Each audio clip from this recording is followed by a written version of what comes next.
Motorboat Magazine au Nautique de Paris 2022.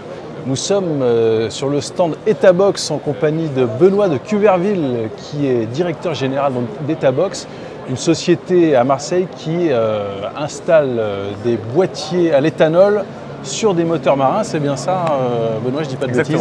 Exactement. On distribue et on fait installer par notre réseau d'installateurs intégrés et agréés donc des boîtiers qui sont issus d'ailleurs du domaine de l'automobile, homologués dans le domaine de l'automobile et que nous on marinise pour pouvoir installer sur des moteurs marins tels que celui-ci. Voilà, donc là l'exemple d'un moteur Honda V6. On voit ici le boîtier qui est installé donc sur le dessus de la tête motrice à côté de l'alternateur. Donc effectivement, on a donc un boîtier qui est ici. Le principe est assez simple. Le principe, c'est qu'ici, on a une sonde qui vient analyser le carburant qui passe et qui vient définir son degré d'éthanol. En fonction du degré d'éthanol, l'information, il va l'envoyer au boîtier. Donc elle est envoyée ici. Un boîtier, vous voyez, qui est assez basique, qui est assez simple, qui lui est étanche, IP67, IP68. Ça fait la taille d'un téléphone portable, grosso modo. Oui, exactement. Ça fait la taille d'un téléphone portable. Lui envoie l'information aux injecteurs et qui, selon effectivement le taux d'éthanol, va modifier le débit de carburant qui va être envoyé dans le moteur. Alors bon, c'est vrai qu'on le voit ici sur le stand, beaucoup de personnes sont intéressées, les gens s'arrêtent, posent des questions. Alors les questions qui reviennent, bon, c'est un petit peu qu'en est-il de la garantie moteur?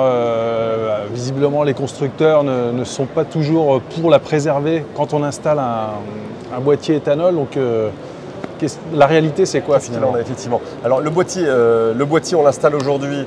D'abord, on ne l'installe pas n'importe où. Le principe, c'est qu'on l'installe uniquement sur des moteurs qu'on considère comme étant compatibles avec l'installation, avec l'éthanol et avec les boîtiers. Donc ça veut dire que c'est des moteurs à injection indirecte, c'est des moteurs à essence 4 temps. Ouais. Okay, donc en dehors de ça, ce n'est pas possible. On déconseille de les poser sur des moteurs qui sont plus anciens que 2012 pour des questions de compatibilité avec les durites, notamment éthanol, etc. 2012, il y a déjà un certain passif à partir de 2012 sur l'utilisation de l'éthanol, mais on considère que le moteur après est trop ancien et est à risque. Donc, il risque d'y avoir des défauts qui seront exacerbés dans le moteur et qui risquent d'engendrer des cassages de pompe à essence typiquement, enfin ce genre de choses. Après sur la question des garanties, aujourd'hui on ne va pas les battre contre le discours des constructeurs, il est à peu près du même niveau que celui dans l'automobile. On sait que dans l'automobile aujourd'hui on est sur des boîtiers homologués, donc c'est le cas de nos boîtiers. Alors, ils ne sont pas homologués pour le nautisme parce qu'il n'y a pas d'homologation, mais ces mêmes boîtiers sont homologués dans la voiture, donc ça démontre un certain sérieux. Il y a un décret qui cadre toute l'utilisation. Donc nous ce qu'on fait c'est que on est en négociation aujourd'hui avec les assurances pour avoir exactement la même démarche que ce qui se fait dans l'automobile. C'est-à-dire que dans l'automobile, à partir du moment où vous posez un boîtier homologué, c'est le fabricant de boîtier qui reprend la garantie constructeur. Voilà. Donc nous aujourd'hui, et les assureurs sont suffisamment sûrs de leur coût et nous aussi pour reprendre cette garantie constructeur. Donc nous on est en cours de négociation, là on est plutôt en finalisation de négociation pour justement récupérer cette garantie. Ce qui ôtera tout risque effectivement et surtout psychologiquement qui va quand même bien libérer les plaisanciers qui sont parfois inquiets. Et puis cela dit, aujourd'hui, un moteur qui n'est plus sous garantie, a priori... Un moteur qui est plus sous garantie, effectivement, là, il y a un moteur de plus de 5 ans, on va dire. Ou plus de... Oui, alors entre 3 ans, les garanties en général se terminent soit à 3 ans, soit à 5 ans. L'avantage, c'est que la garantie garantit que le moteur est entretenu, puisque la garantie, elle ne tient que si l'entretien a lieu tous les ans. Donc on sait qu'on a des moteurs qui vont être en bon état, donc dont les pompes seront changées régulièrement. Enfin voilà, on a un moteur qui est en bon état et donc qui lui va s'avérer tout à fait compatible avec les boîtiers. Alors c'est sûr que le boîtier il n'est pas fait pour tout le monde. Nous on va pas forcer les gens à prendre des boîtiers. Il faut avoir une certaine utilisation de son moteur. Nous on considère plutôt les gros utilisateurs. Oui, ou en tout cas des bons utilisateurs, mais même un plaisancier qui sort régulièrement, ça va vite être rentable. On considère que sur 5 pleins à 200 litres, le boîtier est amorti. Voilà, sur un moteur de 115 chevaux, on fait 5 pleins et on amortit le boîtier. C'est votre calcul. C'est exactement le cas. Voilà. Alors après, on ne le trouve pas dans les stations, donc c'est un peu un frein aujourd'hui. Donc c'est beaucoup de personnes aujourd'hui qui vont aller à la station automobile, qui vont remplir leur bidon et qui vont remplir leur réservoir. Mais on est en forte discussion avec les ports de plaisance pour essayer de mettre en lien les professionnels du nautisme, qui sont les plus gros consommateurs d'essence, avec les ports, pour montrer qu'effectivement, il y aura une rentabilité économique à partir du moment où tout le monde passe à l'éthanol. Donc là, il y a une discussion de fond qui se fait. On discute avec la FIN, avec les unions portuaires un petit peu partout en France. Ok. Si on parle un peu gros sous, L'installation du boîtier, tout ça, ça va prendre combien de temps? Ça va coûter combien en fait? Alors l'installation du boîtier, elle coûte sur un moteur 4 cylindres, elle coûte 1 200 €, enfin 1 190 € pour être précis. Elle est donc faite par un installateur qui est certifié et agréé, donc qui a été formé par nos soins, qui a suivi une journée entière de formation par Etabox. On ne choisit que des professionnels du nautisme, on ne prend pas de personnes qui viennent d'un autre secteur d'activité, c'est vraiment des gens qui connaissent les moteurs marins, et donc c'est eux qui vont faire la pose.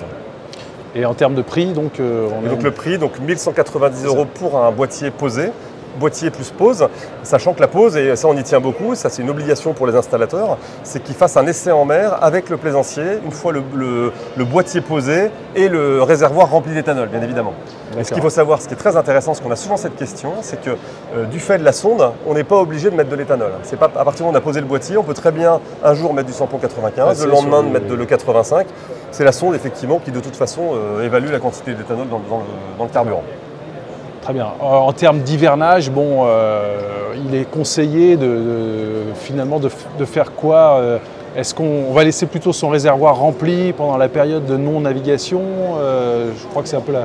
Oui, alors c'est une possibilité, effectivement. Plus le réservoir s'en remplit, moins il y aura de condensation et moins il y aura d'eau éventuelle qui pourra rejoindre le réservoir. Mais grosso modo, ça va être à peu près les mêmes instructions que pour du samplon. On sait qu'aujourd'hui, les carburants sont... Moi, je répète ce que j'entends du marché, sont de moins bonne qualité qu'avant et que si on laisse du carburant trop longtemps dans son réservoir, on va avoir des dépôts. On va avoir le même souci dans l'éthanol que dans le samplon. Et à la limite, on constate moins de dépôts dans l'éthanol. On a plutôt, effectivement, c'est plutôt conseillé de le laisser plein. Ça évite effectivement tout ce qui pourrait être condensation, etc. Mais ça, c'est à voir avec l'installateur, bien évidemment. Il y aurait 10 000 questions à poser sur ce sujet, évidemment. En tout cas, Motorboat va continuer à suivre le développement de l'éthanol et notamment chez Etabox. On vous tient au courant et merci beaucoup, Benoît, pour ces informations. Merci, Edouard.